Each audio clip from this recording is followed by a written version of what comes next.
I want to start today with an image that is honestly a little unsettling.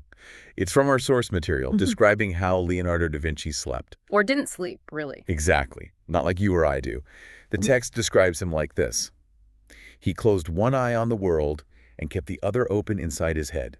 It's such a striking opening, isn't it? It just immediately sets him apart from, well, from everyone. It really does. I mean, just try to picture that. It's Florence, maybe the 15th century. The city is dark. Everyone's asleep. But Leonardo is just lying there, and his mind is churning. Right. He's wandering through these internal landscapes, thinking about hydraulic pumps, muscle fibers, the geometry of a flower. And faces.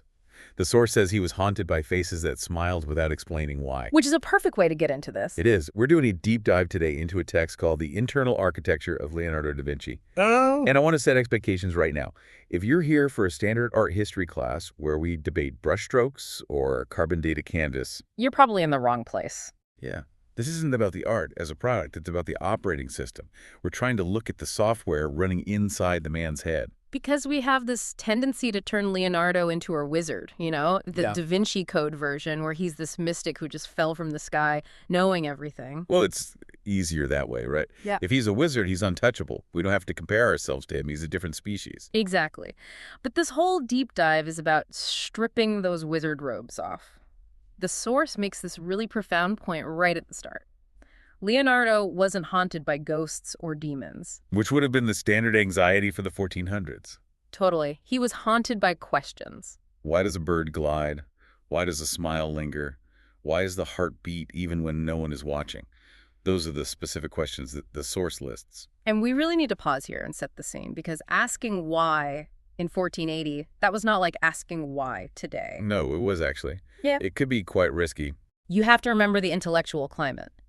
This was an era of dogma with a capital D authority, whether it was the church or, ancient Greek texts like Aristotle. They had the final say. If the Yeah. book said the sun revolved around the earth, then it did. End of discussion. End of discussion. And here comes Leonardo, basically saying, I don't really care what the book says. I want to see for myself how it works. He refused to stop asking. And our mission today is to figure out what drove that refusal. If it wasn't some kind of divine intervention, what was it? The source argues it was something much more primal. It calls it hunger. Yes, that word. I really want to unpack that word choice. Yeah. Usually you read biographies and they describe Leonardo as curious.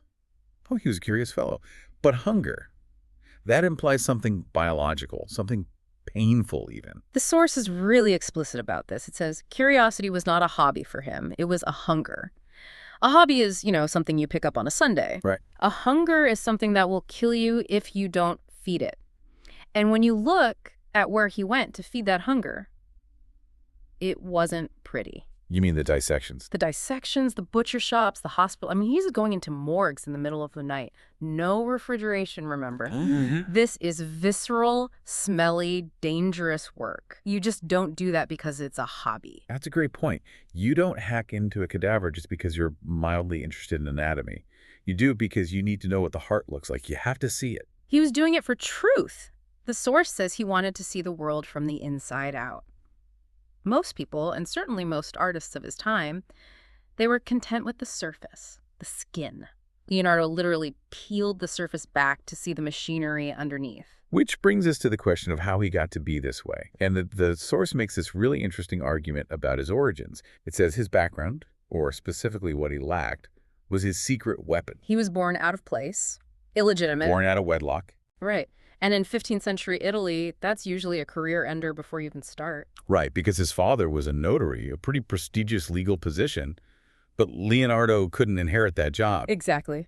The legitimate sons, they followed their fathers. They went to university, they learned Latin, they became doctors or lawyers. Leonardo was barred from the guilds, barred from the university. So on paper, this looks like a tragedy. He's an outcast. But the source just flips it. It argues that because all the respectable doors were bolted shut, he was left standing in the hallway, completely free to just wander wherever he wanted. I love that reframing. Because nobody told him who he was supposed to be, he had to figure out who he actually was. And because he didn't go to university, he wasn't indoctrinated. He didn't spend 10 years learning how to, quote, Aristotle.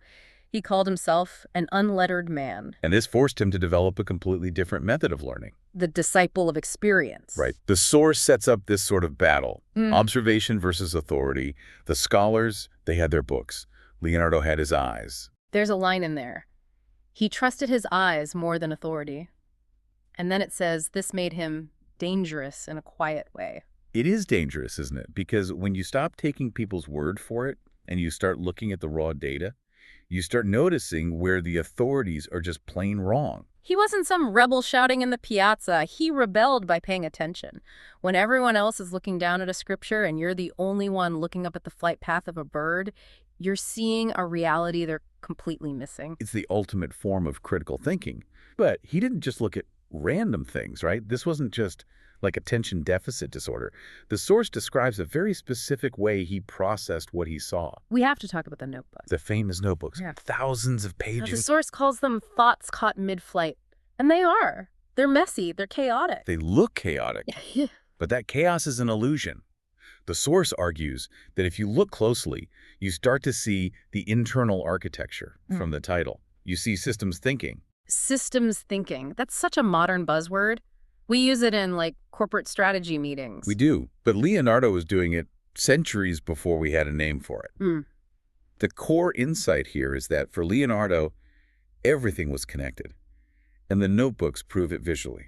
The source describes these incredible juxtapositions on the page. Give us an example. Okay, so on one page, he sketches a human skull, bisected to show the sinuses, and right next to it, a diagram of a cathedral dome. Okay. So most people would say, well, he just ran out of paper. Right, he's just saving space. But the source says, no, look closer. He's comparing the structural integrity of the bone arch to the architectural arch. He's seeing that the engineering that keeps your head from caving in Is the same engineering that keeps a church standing. That's fascinating. So he's not studying anatomy and architecture as separate things. He's studying structure. Okay, what's another one? Another example is a drawing of a baby curled up in the womb, and it looks just like a seed pod. Right next to it, a river bending around a rock. Veins and waterways. He explicitly called water the blood of the earth. He saw the same patterns repeating: spirals in water, spirals in hair, spirals in the movement of wind. He realized that nature has a limited number of best practices, and it just reuses them everywhere. So if you can understand how water moves, you can understand how wind moves, and you can understand how blood moves. That's the aha moment. He wasn't a distracted generalist jumping from topic to topic. He was a specialist in patterns. Everything was connected, if you looked long enough. Okay, I want to take a quick detour here, though, because we can't talk about the notebooks without the elephant in the room. The handwriting. Ah, the mirror writing. Yes, it's the favorite fact of every fifth grader, right? Yeah. He wrote backward. You need a mirror to read it. And the folklore says he did it to hide his secrets. From the Pope, from spies. It adds to the mystique, doesn't it? We want him to be guarding some dangerous knowledge. But the source is pretty brutal here. It just bursts that bubble completely. It does. It says he was left-handed. That's it. That's it. I mean, think about the technology. You're using a quill pen and wet ink. If you're left-handed and you write from left to right, the standard way. Your hand just drags across the fresh ink. You smudge everything. But if you write right to left, your hand stays clean, out of the way. It was a productivity hack. It was a smudge prevention strategy. But the source makes a really good point here. It says, folklore does not care about simple truths. It cares about mystery. We want him to be a magician coding his secrets. We're almost disappointed to find out he was just a pragmatic guy trying to keep his cuffs clean. You know, I actually think the pragmatic version is cooler. It grounds him. He was a problem solver, even for the small stuff. I agree. But speaking of solving problems, we have to talk about the problems he didn't solve. Because if you look at his resume, there is a lot of unfinished business. Yes. This is the part of the Leonardo story that usually gets framed as a character flaw. The unfinished works, the adoration of the Magi, the Battle of Anghiari. He left patrons absolutely furious. He'd take a deposit, work for a bit, and then just wander off. Yeah. And history often labels this as failure or, at least a lack of discipline. The source acknowledges that. To the outside world, he was unreliable. But then it offers this reframe that I found really, really challenging. It says, for Leonardo, walking away wasn't failure, it was honesty. The moment something stopped teaching him, he moved on. That's the key line. Explain that. Because if I hired a contractor to build a deck and he learned how to use a new saw and then just left with my deck half finished, I would not call that honesty. No, you'd call that a lawsuit. I would. And the monks of San Donato would agree with you. He was a nightmare to employ. But we aren't judging him as an employee. We're analyzing his internal architecture. And the source argues that Leonardo didn't value the deliverable. He didn't care about the object you hang on the wall. He valued the understanding. Precisely. The painting was just a byproduct of the research. He was using painting to figure out physics. He was using sculpture to figure out anatomy. So once he solved the problem in his head, once he understood how the light hit the horse's flank or how the muscle turned, he was satisfied. He was done. The actual execution, that was just manual labor. Why spend 6 months painting the thing when you've already learned the lesson? That is just such a profound shift in values. We are so obsessed with shipping, finishing, the hustle, and Leonardo was just chasing understanding, not applause. It shows a kind of strange integrity. Even if it was infuriating for everyone else, he wouldn't fake it. He wouldn't go through the motions just to satisfy a contract. But when he did stick with it, when he actually committed to finishing, the results were, they were unlike anything else. The source describes his painting style as like someone listening closely. Yes, he waited until the image revealed itself, and the text gets into the technique, specifically sfumato. Can you define that for us? Sfumato comes from the Italian word for smoke. It's this technique of blurring edges. Before Leonardo, painters drew hard lines. Here's the nose, here is the cheek. So big line. Right. And Leonardo realized that in the real world, there are no black lines around your nose. There are just shadows merging into light. The source has that beautiful line. Light wrapped itself around skin like a secret. He understood the physics of light better than anyone because he just watched it so carefully. He didn't paint what he was taught a face looked like. He painted how light actually hits a face. Which, of course, brings us to the ultimate example. The Mona Lisa. We can't do this deep dive without her. I feel like everything that can be said about the Mona Lisa has been said. Does the source actually offer anything new here? It offers a psychological perspective. It argues the painting feels like a question instead of an answer. What does that mean exactly? Well, think about most portraits from that time. Their statements, this is King Henry, he is rich, he is powerful. You look at it, you get the message, you move on. Right. The Mona Lisa doesn't give you a message. The smile just hovers. It changes. It changes based on your internal state. If you feel sad, she looks a little melancholy. If you're happy, she looks amused. The source says Leonardo engineered ambiguity into the work because he understood that we bring our own stories to the faces we see. So the painting is? Yeah. It's a mirror. It watches us as much as we watch it. That's not just good painting technique. That is a mastery of human psychology. He knew that if he left the expression undefined, the viewer's brain would rush in to fill the gap. He makes you do the work. That's incredible. It's interactive art 500 years before computers. And speaking of before his time, we have to touch on the other side of his brain, the futurist, the inventor. The flying machines, the tanks, the scuba gear. The source mentions cities that breathe clean air. That one just killed me. He was designing sanitation systems and double-decker roads to separate traffic in the 1480s. When people were literally throwing sewage into the street, he was designing for a version of humanity that wouldn't exist for centuries. But again, he didn't build most of this stuff. No. The technology wasn't there. You can't build a helicopter with wood and canvas. You need an engine. But the source argues that to Leonardo, the act of thinking was already a kind of victory. He didn't need to see the tank roll down the street to feel successful. No. He lived in the future. He could see the world not just as it was, but as it could be. And that imagination, that sustained him. As we get toward the end of his life, the source touches on his aging process.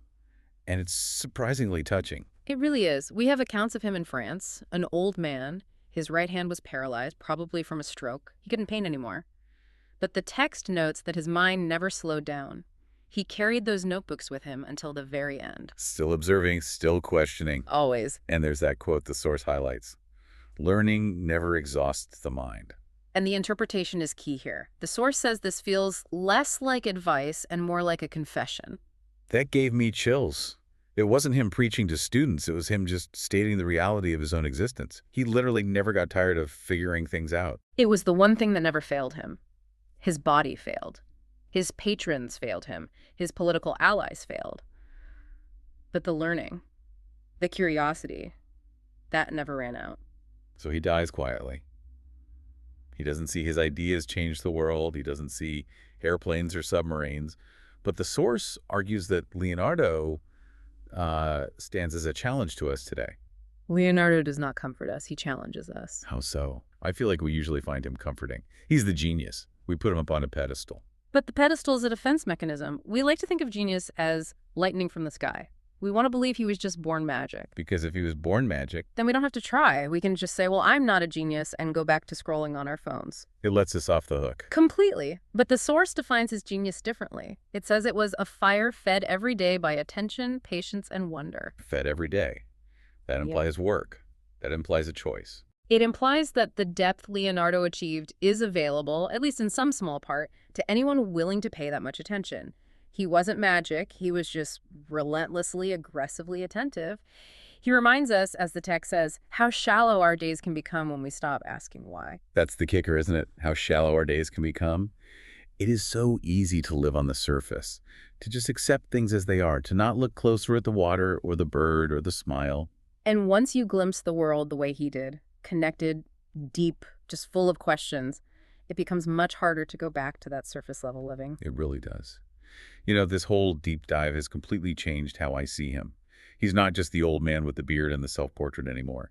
He's this restless, hungry mind that just would not shut off. He's a reminder that the world is infinitely more interesting than we usually give it credit for. We just have to open that other eye. So that is our challenge to you today.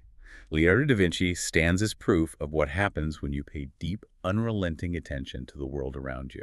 He shows us that everything is connected. The biology, the geology, the art, the engineering, if you just look long enough. So here's our final thought for you to chew on. The source leaves us with this sentiment. Once you glimpse the world the way Leonardo did, it becomes harder to accept a life lived only on the surface. So today, find one thing, just one thing, and look at it with that one eye open inside your head. Ask why one more time than you normally would. Thanks for diving deep with us. We'll see you next time.